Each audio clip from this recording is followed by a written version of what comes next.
It's your boy, Mr. IOTBA, representing the Spit Bucket Podcast. We're right here with Pita, a.k.a. Robert Jr. What's poppin', my guy? How's it going? How's it going? Man, it's going great. How is it going with the new move of Robert Garcia Boxing Gym?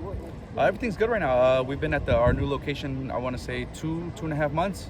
It's been nice, man. We're open to the public now. We got I think over like 200 kids in the gym now that we're helping out right there from Moreno Valley. So it's been nice, man. You know, right now we're out here at the Ford Center in Frisco with Bam, doing some media stuff, taking pictures and stuff. Yeah. Let's talk about your dad real quick, because he's special. And we all know that I'm talking about he was special winning the championship. And I think in even training fighters, he showed that he was more special. Last year on our show, the Spit Bucket Podcast, he won Trainer of the Year. Now, everybody talk about greatest trainers of all time, right?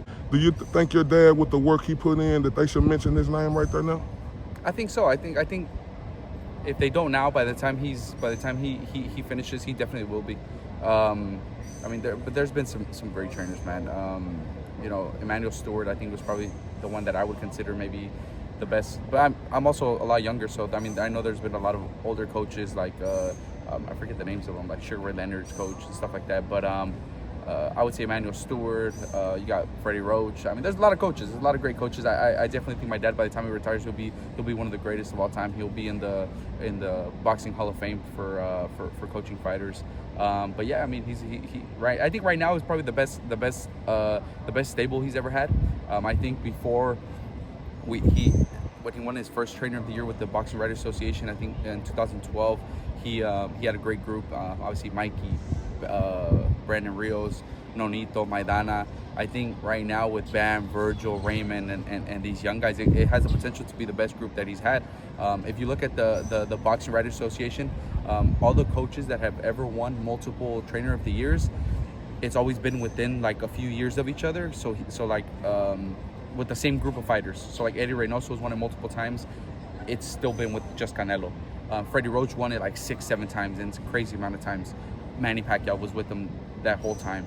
I think my dad's the only one that's ever won it with like such a big gap, 12 years, and had a completely different group of fighters. So in 2012 it was one group, 2024 is a completely different group of guys. But you've been able to see it firsthand, right? Yeah. Tell me about the evolution. It be ups, it be downs, but Robert Garcia done had a lot of more ups than he had downs. How was he able to, you know, elevate as the time went on?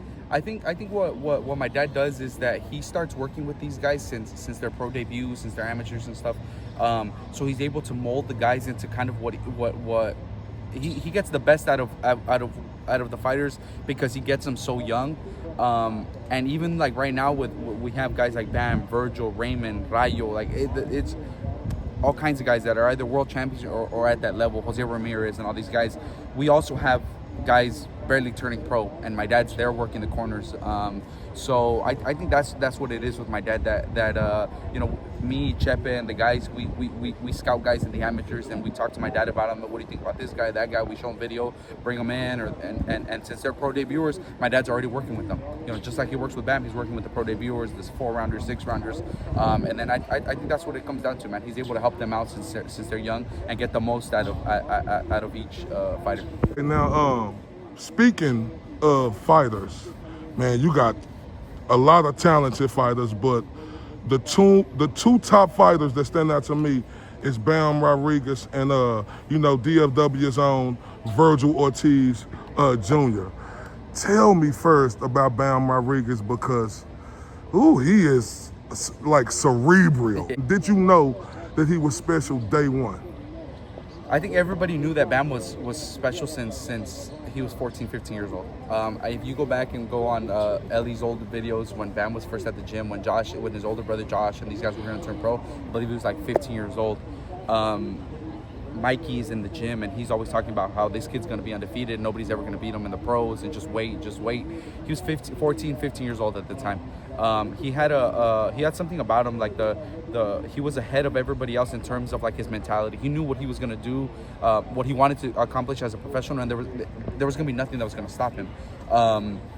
What's helped out Bam the most, though, is being able to get like the big names. Like the 115 division has been a glamour division for the past 10 years with Chocolatito, Gallo Estrada, Rung Visay, Cuadras, all these guys, and Bam's been able to get all those guys in the ring. So that's been able to elevate him even more. Like the skill level and stuff was there since he was, like I said, since he was young. Everybody saw it. The potential was there, but what has helped him grow as a star in that lower weight class, which hasn't seen a lot of stars the way Bam is now, is that he's been able to get those guys in the ring with them. You mentioned Virgil. But real quick, I want to stay on Bam real quick. See, this is what bothers me, right? Because, see, I'm from Dallas, Texas, the 214. And Bam Rodriguez, he from San Antonio, the 210. And, what bothers me is we know how San Antonio do when it comes to boxing. They show up and show out. San Antonio got their own and Bam Rodriguez, right, who is cerebral, like I said. Why isn't Bam getting featured more in his home city of San Antonio? Bro, I have no idea. You got to talk to the promoter about that one because we've been wanting him to. I mean, the last time he was there, he fought, I believe, when he fought Gonzalez for the 112-pound title for the WBO. He did back-to-back fights there. He did the Rung Visay fight, then he went down to 112 and fought there. And he hasn't gone back since. We've been fighting in Phoenix. We've been, doing fights over there. Now this one's in Dallas, which, I mean, anywhere in Texas for us, we've always said it, the best fans are in Texas, the best boxing fans. Since the first fight in the show, you're going to see a packed arena. You're going to see the arena packed. They support, like you said, their own. In San Antonio, they do. Here in Dallas, they do. So we're cool with it being here in Dallas. But like you said, Bam's from San Antonio. We would like to see him go back there. I don't know why this one's in Dallas for this fight. It's cool. Like I said, we don't have a problem with it. But he's from San Antonio. It should be hopefully the next one maybe will be. Now for me, it's special because I got to be selfish. I get to see one of the best fighters, pound for pound, on the planet fight here in my home city. But for San Antonio, I think they got to do better to get Bam Rodriguez featured down there. We get a lot of love when we go to Texas. So hopefully, like I said, maybe the next one. Now, this is my last thing. Let's talk about our own Dallas Fort Worth, Grand Prairie's finest right now, Mr. Virgil Ortiz Jr. Right? Virgil just came off a spectacular win. I'm gonna be honest with you. I was questioning, even though I'm from Dallas, Fort Worth area, I was questioning if Virgil was gonna win that fight because I have to be honest with myself. I didn't know if he was gonna be able to beat a Madrimov, right? After seeing how he gave turns Crawford hell, and a lot of people around the world was saying, oh, Madrimov could have won that fight. But to see Virgil Ortiz come in there and dog walking, I mean, destroy him, dismantle him. Like, what's next for Virgil? I don't know what's next. I mean, he's got his management team and stuff that are working. You hear some rumors online of, potential fights for him, but I honestly don't know what's next. I hope he comes back soon. He had a little hand injury after the last fight, so he's been out of the gym for a little bit. I believe this week he just started hitting again. I was just on the phone with his dad. I think he was training today. So hopefully, sometime in the fall he's back.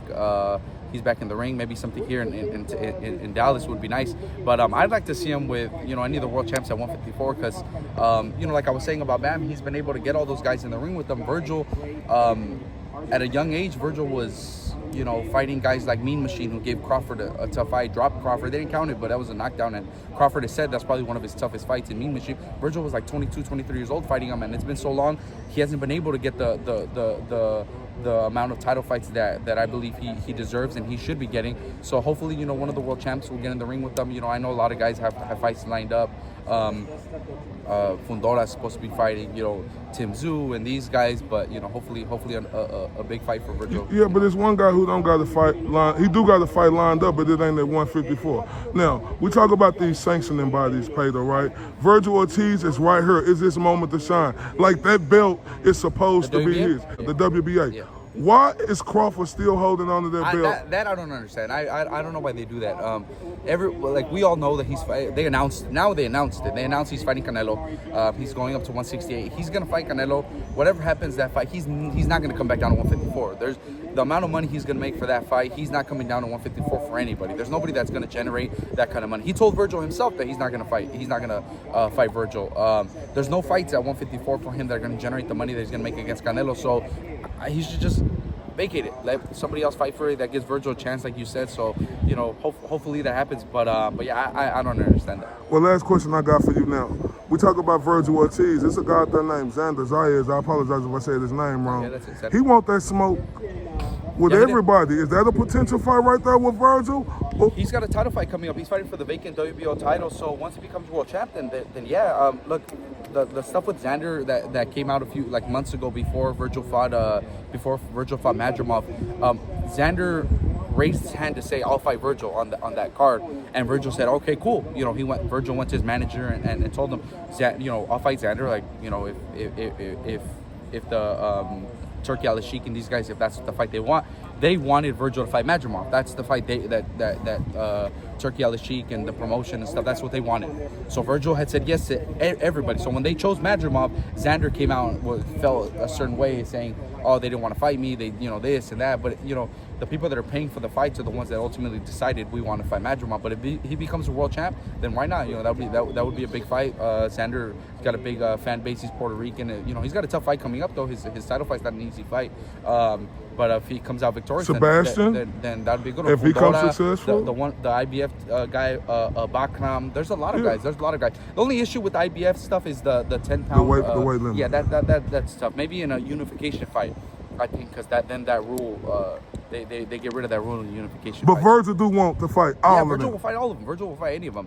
Like I said, it's just up to Golden Boy, the guys putting up the money and stuff. They're the ones that kind of say, okay, if we're gonna pay this amount of money, you have to fight this level of opposition or whatever. So that's all it comes down to. Hey man, this is Mr. IOTBA with Pita, representing Robert Garcia Boxing Gym with the best coach, Robert Garcia Sr. We appreciate you from the Spit Bucket Podcast, man. Thank you.